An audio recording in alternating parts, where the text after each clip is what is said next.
মাঝে মাঝে যদি বাসায় মেহমান আসে তাহলে কিন্তু ব্যাপারটা মন্দ হয় না, বেশ ভালোই লাগে, তাই না?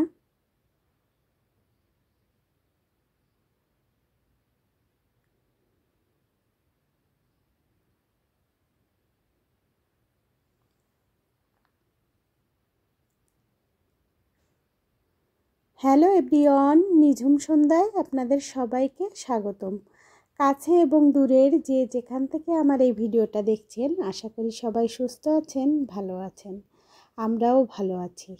আর সকালে ঘুম থেকে উঠে দেখি ভাইয়া পুকুরে মাছের খাবার দিচ্ছে। তো ভাবলাম মাছেরা দেখেন কত সুন্দরভাবে খাবারগুলো খাচ্ছে, বেশ ভালোই লাগছে দেখতে। দেখেন ভাসমান খাবারগুলো পুকুরে এভাবে করে ছড়িয়ে দেয় সকালবেলায়, আর মাছের ঝাঁক লোভ সামলাতে না পেরে চলে আসে খাবারগুলো খেতে। দেখতে বেশ ভালোই লাগে। তো কিছুক্ষণ মাছের খাবার দেওয়া দেখে চলে এসেছি ঘরের কাজকর্ম করতে। সকালে ঘুম থেকে উঠেই কিন্তু বাইরে বসেছিলাম কিছুক্ষণ প্রকৃতির হাওয়া খাওয়ার জন্য। আর এখন এসে বেডপত্রগুলো সব কিছু গুছিয়ে নেওয়ার চেষ্টা করছি। আর আজকে কয়েকদিন ধরে বৃষ্টি হওয়ার কারণে কিন্তু বিছানাপত্রগুলো আবারই কেমন আসলে ভেজা ভেজা একটা গন্ধ আসে, সেরকম ভাব হয়ে গেছে। এই জন্য ভাবলাম বিছানাপত্র সব উঠিয়ে চেঞ্জ করে দিই। তো তার জন্য আমি বেডশিটটা কিন্তু চেঞ্জ করে নিয়েছি, চেঞ্জ করে নতুন একটা বিছিয়ে দিলাম। তো সকালবেলায় উঠে যদি আমি এই যে বেডের যে চাদরটা উঠিয়ে নিয়েছি, এটা যদি আমি ভিজিয়ে পরিষ্কার করে দিই তাহলে দুপুরে রৌদ্র আসতে না আসতেই কিন্তু শুকিয়ে যাবে। আর আমার বেডপত্র ঝাড়া শেষ। আমি আমার বেডের উপরে যে ফুলদানিটা থাকে সেই ফুলদানিটা একটু পরিষ্কার করে নিচ্ছি, কারণ এগুলো যেহেতু আর্টিফিশিয়ালের, তো সবসময় পরিষ্কার করে রাখলে তাহলে ধুলা ময়লা জমে না। আর একেবারে যদি আমি দেরিতে পরিষ্কার করি তাহলে দেখা যায় একটা বিচ্ছিরি চেহারা হয়ে যায়, ধুলা পড়ে পড়ে অবস্থা খারাপ হয়ে যায়। ওই জন্য আমি চেষ্টা করি প্রত্যেক দিন আমার বেড ঝাড়ার পাশাপাশি, আমার ফার্নিচারগুলো পরিষ্কার করার পাশাপাশি এগুলো আমি পরিষ্কার করে নিই। তো এই তো আমার বেডপত্র গোছানো শেষ। তো কেমন হয়েছে আমার বেড গোছানোটা অবশ্যই জানাতে পারেন। আর আমার কিন্তু মনে হয় বেডটা গুছিয়ে ফেললে, 2 রুমের 2টা বেড গুছিয়ে ফেললে সারাদিনের অর্ধেক কাজ যেন হয়ে যায়। তার জন্য আমি চেষ্টা করি সব সময় 2 রুমের বেডটা ঘুম থেকে উঠে আগে গুছিয়ে ফেলার জন্য। 2-1 দিন সময় পাই না, যেহেতু আমার হাজব্যান্ডকে সকাল সকাল খাওয়া দাওয়া সব কিছু করিয়ে তারপরে উনি চলে যান স্কুলে, ওই জন্য একটু দেরিও হয়ে যায়। আর দেখেন সকাল হতে না হতেই প্রত্যেকটা দিনই এমনই হচ্ছে, বৃষ্টি শুরু হয়ে গেছে আর অঝোরে বৃষ্টি পড়ছে। এমন বৃষ্টি যদি আজকে সারা দিন হয় তাহলে দেখা যায় রোডঘাটে জল উঠে যাবে, এত বৃষ্টি হচ্ছে। যদি কিনা 2-1 ঘন্টা হয় তাহলে কিন্তু রাস্তায় জল উঠে যাবে। এখানকার রাস্তাঘাটগুলো নিচু কিনা জানি না, কিন্তু এই যে বৃষ্টি হলেই যে জল উঠে যায় এই ব্যাপারটা আসলে নেওয়া যায় না, কারণ রাস্তাঘাটে উঠা যায় না, কোথাও যাওয়া যায় না। আর তারপরে দেখেন এই যে আমি চলে এসেছি এই তালগুলো পরিষ্কার করার জন্য এবং তাল থেকে শ্বাসগুলো বের করার জন্য। তো তার জন্য আমি তালগুলো খুব সুন্দর করে ধুয়ে নিয়েছি। আর এবার সেই তালের মুখের উপরের যে ঢাকনাগুলো ওইগুলোও কিন্তু আমি খুলে নেব। অনেকেই আছেন তাল আসলে কিভাবে তালগুলো থেকে শ্বাস বের করতে হয় সেগুলো জানেন না। তো যারা জানেন না অবশ্যই আমার এই ভিডিওটা দেখবেন, তাহলে বুঝতে পারবেন কেমনভাবে তাল থেকে তালের শ্বাসটা বের করতে হয়। তো আমি সব ঢাকনাগুলো খুলে, তালের সব ঢাকনাগুলো খুলে মুখের উপরের যে মুখাটা খুলে আমি তালগুলো সব ধুয়ে নিয়েছি। আর ধোয়ার পরে এবার একটা একটা করে এই যে ছালগুলো ছাড়িয়ে নিচ্ছি, উপর থেকে কালো যে ছালটা। তালের পায়েস, তালের বড়া, তালের পিঠা খেতে অনেক মজা লাগে, কিন্তু এর পিছনে যথেষ্ট পরিমাণ পরিশ্রমও দেওয়া লাগে। বেশ আম, দিনের থেকে আপনার 2-3 ঘন্টা সময় যদি কিনা তাল আনা হয়, তাহলে কিন্তু এই তালের পেছনেই চলে যায়। আর আমারও আজকে সেরকম একটা দিন। তো তালগুলো আমি পিটিয়ে একেবারে নরম করে নেব। এভাবে করে যদি নেওয়া হয়, তাহলে কানা উঁচু যে থালা, যে স্টিলের যেগুলো পাওয়া যায়, ওই থালা একটা নিয়ে নিয়েছি। আর তার ভিতরে আমি তালগুলো কিন্তু সুন্দরভাবে পিটিয়ে নিচ্ছি। এভাবে করে আস্তে আস্তে পিটিয়ে নিলে তালগুলো অনেক নরম হয়ে যায় এবং তাল থেকে শাঁস বের করতে অনেকটা সহজ হয়। তার জন্য দেখেন আমি তালগুলো পিটিয়ে একেবারে নরম করে নিচ্ছি। আর এই তালের পিছনে যে পরিশ্রম দিতে হয়, তো কি বলবো, এটা খেতেও যেমন মজা, এটা পিটাতেও তেমনই মজা। কিন্তু কি আর করা, আমি সবগুলো অবশেষে তালগুলো পিটিয়ে নিয়েছি। খেতে গেলে তো এমন কষ্ট একটু করতেই হবে, এটা অস্বাভাবিক কিছু না। তো এবার আমি ওই যে স্টিলের থালাটা নিয়েছিলাম, থালার যে কানাটা একটু উঁচু এবং ধার আছে, ওইটাই ফেলে আমি তালের আঁশ থেকে যে তালের শাঁসটা, সেটা কিন্তু আমি খুব সুন্দরভাবে কেকে কেকে নিয়ে নিয়েছি। আর পুরোটা কাকার পরে আমার তালের শাঁস থেকে দেখেন তালের কতটা, মানে তাল থেকে তালের শাঁস কতটা বের হয়েছে। বেশ প্রায় বেশ কিছুটা বের হয়েছে। তো আমি এবার একটা নেটের জালে আমি, যেন কোনো আঁশ না থাকে তার জন্য খুব সুন্দরভাবে তাল ছেঁকে নিচ্ছি। তো আমাদের গ্রামের বাড়িতে আমার মা কাকিমাদের দেখেছি এভাবে করে তাল ছেঁকে নিতে, নেটের জালে করে। তার জন্য আমি এভাবে করে ছেঁকে নিলাম। আর দেখেন এবার ফ্রেশ একটা তালের পিউরি পাওয়া গেল। আর এই তালগুলো এত মিষ্টি, তো কি বলবো, এগুলোতে চিনির ব্যবহার না করলেই হয়। অনেক তাল আছে যে একটু লাস্টে তিতো থেকে যায়, তালটা ভালো না। তো দেখেন আমি ডিপ ফ্রিজে রাখার জন্য আমার এই বক্সটায় একটু রেখে দিচ্ছি, এক বক্স, যাতে অসময়ে যদিও খেতে ইচ্ছা করে, তাহলে যাতে তালের পিঠা কিংবা তালের বড়া তৈরি করে খেতে পারি। তার জন্য আমি এই ছোট্ট একটা বক্সে উঠিয়ে রেখেছি। তো তাল ছাঁকা হয়ে গেছে, তারপরে আমি চলে এসেছি দেখেন আজকে ছোট মাছ রান্না করার জন্য।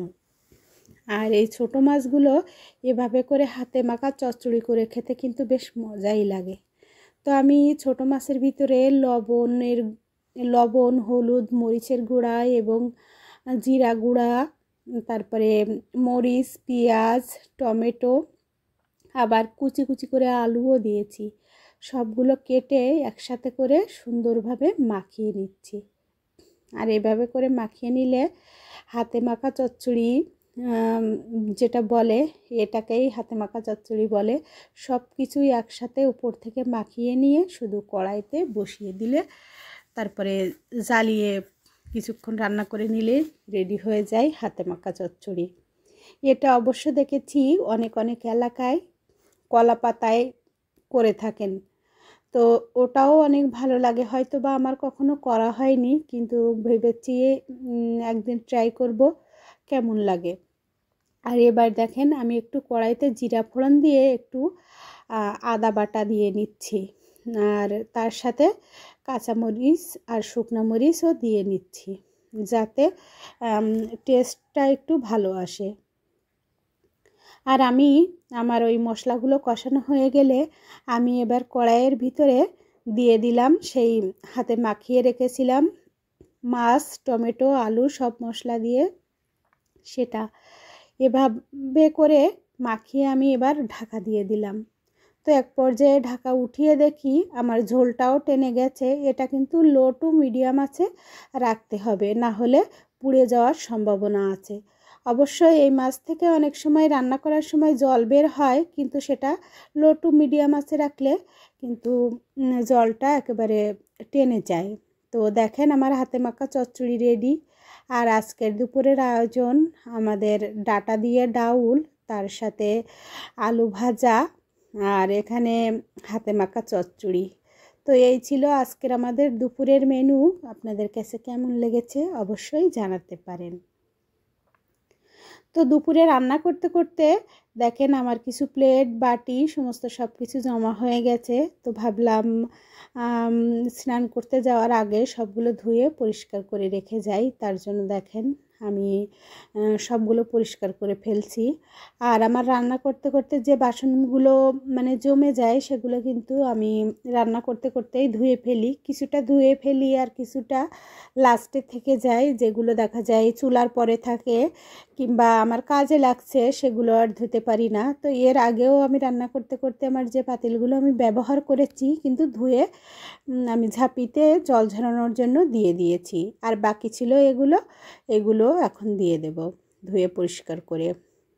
যেহেতু ব্লেন্ডারের বাটিতে আমি মশলাটা তৈরি করে নিয়েছি, ওই জন্য এতে মশলা ছিল, ওই জন্য আর এগুলো ধুতে পারিনি। তো যাই হোক, সব কিছু আমি ভিম বার দিয়ে পরিষ্কার করে নিয়েছি। এবার একে একে ধুয়ে পরিষ্কার করে উঠিয়ে নেব। আর আমার কেন জানি না কোনো কাজ ফেলে রাখতে ইচ্ছা করে না। অনেকেই আছেন কাজ ফেলে রেখে তারপরে বসে থাকেন।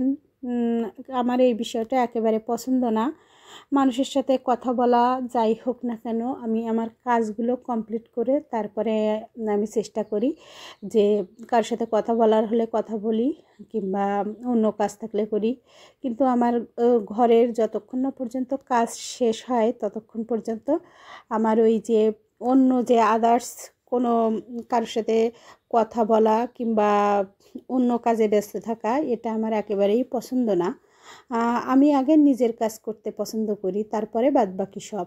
যেহেতু এই আমার রুমের কাজগুলো, আমার ঘরের কাজগুলো আমাকেই করতে হবে সব কিছু, ওই জন্য আমি চেষ্টা করি সব সময় আগে নিজের কাজগুলো কমপ্লিট করে নেওয়ার জন্য। তো এখানে আমার প্লেট বাসনপত্র যেগুলো যা বের হয়েছিল সব কিছু কিন্তু ধুয়ে পরিষ্কার করে নেওয়া শেষ। তো এই ছিল আমার বাসনপত্র দুপুরবেলায় রান্নার সময়। তো সেগুলো ধুয়ে ফেলেছি। আর এখন আমি চলে আসব যে আমার তেলের জারগুলো আমি ধুয়ে দিয়েছিলাম। তো তেলের আরও 2টা কাচের জার, তো কাচের জার 2টা ধুয়ে আমি জল ঝরাতে দিয়ে দিয়েছি। আর এই জারটা যেহেতু প্লাস্টিকের তো শুকিয়ে গেছে, ওই জন্য ভাবলাম এটাতেও আমি তেল ভরে নিই। তার জন্য দেখেন তেলের জারটা ধুয়ে আমি পরিষ্কার করে তেলও ভরে নিয়েছি। আর এবার চলে এসেছি আমার যে কিচেনের সামনে যে টেবিলটা, ওই টেবিলটা পরিষ্কার করার জন্য। আর আমার হাজব্যান্ড গতকালকে স্কুল থেকে আসার সময় আমার হাজব্যান্ডের এক কলিগ তাকে লেবু খেতে দিয়েছিলেন, কতকগুলো 4টা মতো। তো তার থেকে একটা লেবু থেকেও গেছে।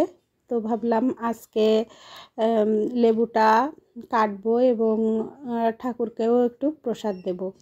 যাই হোক, আমি উপরের সব কিছু ক্লিন করে চুলা, টেবিল, তারপরে আমার রাইস কুকারের বাটি সব কিছু পরিষ্কার করে বেসিন পরিষ্কার করে তারপরে আমি চলে এসেছি আমার রুমগুলো পরিষ্কার করার জন্য। আর প্রত্যেক দিনই 2বার করে 3বার করে রুমের ভিতরটা ঝাড়ু দেওয়া হয়, পরিষ্কার করা হয়। তারপরে কেন জানি না এই এত ধুলা ময়লা কোথার থেকে আসে। আর আমি তো পরিষ্কার করে রাখতে খুবই পছন্দ করি। আমার ঘরবাড়ি আমি চাই সবসময় টিপটাপ থাকুক, অপরিচ্ছন্ন রাখতে আমার একটুও ভালো লাগে না। তো দেখেন দুপুরবেলায় আমার পরিষ্কার করাও শেষ। এর পরবর্তীতে আমি ঘরটা মুছেও ফেলবো।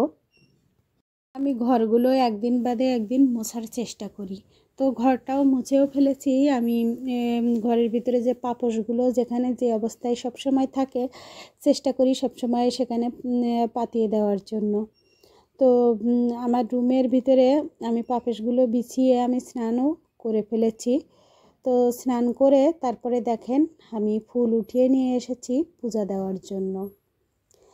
আর অনেক দিন হয় লাল ফুল পাওয়া যায় না, গাছে ফোটেই না। তো আজকে দেখলাম যে 2টা লাল ফুল ফুটেছে। তো ফুলগুলো নিয়ে এসেছি আমার মায়ের পায়ে দেওয়ার জন্য। তো সব আমার ঠাকুর ঘরে আমি বেশিরভাগটাই রাধাকৃষ্ণের ছবি এবং একটা আছে শুধু মা কালীর ছবি। তো সবাইকে তুলসী পাতা দেওয়া যায়, তো মাকে তো আর তুলসী পাতা দিতে পারি না, দেই মাঝে মাঝে, আর কি করা, ফুল না পেলে তখন দিতেই হয়। তো আজকে যেহেতু জবা ফুল পেয়েই গেছি, তো ভাবলাম যে আজকে মায়ের পায়ে ফুলটা দিয়েই ফেলি। তো তার জন্য দেখেন আমি পূজাটাও দিয়ে নিয়েছি। আর নতুন তুলসী গাছ হয়েছে, তা তুলসী গাছের পাতা এত পরিমাণে বড় বড়, বেশ বড় সড়ো রকমের তুলসী পাতা, দেখতেও বেশ ভালো লাগছে, অনেক সুন্দর। আর এভাবে করে যদি ঠাকুর ঘরে অনেক ফুল দিয়ে পূজা করা হয় তাহলে কিন্তু দেখতে অনেক ভালো লাগে, তাই না? আমার তো অনেক ভালো লাগে, কার কেমন ভালো লাগে জানি না, আমার খুবই পছন্দের যে অনেক অনেক ফুল হবে, অনেক ফুল দিয়ে ঠাকুরকে পূজা দেব। তো পূজা দিয়ে দুপুরে খাওয়া দাওয়া করে তারপরে একটু বিশ্রাম নিয়েছিলাম। তো সন্ধ্যাবেলায় ভাবলাম যে একটু তাল, যেহেতু কাপ পিউরি বের করে রেখেছিলাম, তো সেই পিউরিটা দিয়ে একটু তালের বড়া তৈরি করি। আর সন্ধ্যাবেলায় যে আমার এক দাদারা আসবেন আমাদের বাসায়, তো ভাবলাম যে দাদাদের জন্য একটু বড়া প্লাস একটু তালের পায়েসও তৈরি করি। তার জন্য দেখেন আমি তালের বড়াগুলো তৈরি করে উঠিয়ে নিচ্ছি। তো আজকে বেশ কিছুটা পরিমাণে তালের বড়া তৈরি করেছি, তো তার পাশাপাশি একটু তালের পায়েসও তৈরি করার চেষ্টা করেছি। আর এখানে দেখেন তালের বড়াগুলো আমার রেডি হয়ে গেছে। আর এই যে সময়ে তালের বড়া খেতে একরকম টেস্ট, অসময়ে তালের বড়া খেতে একরকম টেস্ট, তো সব জিনিস তো সব সময় ভালো লাগে না। আর এখানে দেখেন তালের পায়েসটাও রেডি হয়ে গেছে। আর আজকের তালের বড়া এবং তালের পায়েস বেশ কিন্তু মজা হয়েছিল, অনেক ভালো লেগেছে। তো আমি যেহেতু খাওয়া দাওয়ার পরে ভয়েস দিচ্ছি ওই জন্য বলছি। আর দাদারা আসছেন, তো তার জন্য আমি সব কিছু রেডি করে নিচ্ছি। তো এখন আমি ওনাদের জন্য যেহেতু সন্ধ্যা হয়ে গেছে ওই জন্য ভাবলাম একটু তালের বড়া, তালের পায়েস, আর তার পাশাপাশি কিন্তু একটু নুডলসও রান্না করেছিলাম। মাঝে মাঝে মেহমান আসলে মনটাও কিন্তু ভালো হয়ে যায়, মাঝে মাঝে মেহমান আসলে কিন্তু মন্দ হয় না, তাই না? নিজেদেরও মনটা কিন্তু ফ্রেশ লাগে মানুষের সাথে কথা বলে। তো এখানে দেখেন আমি সব কিছু টেবিলের উপর রেখে দিয়েছি। তো আমরা একটু পরেই খাওয়া দাওয়া করে নেব সবাই মিলে, যেহেতু সন্ধ্যার নাস্তা হিসেবে এগুলো।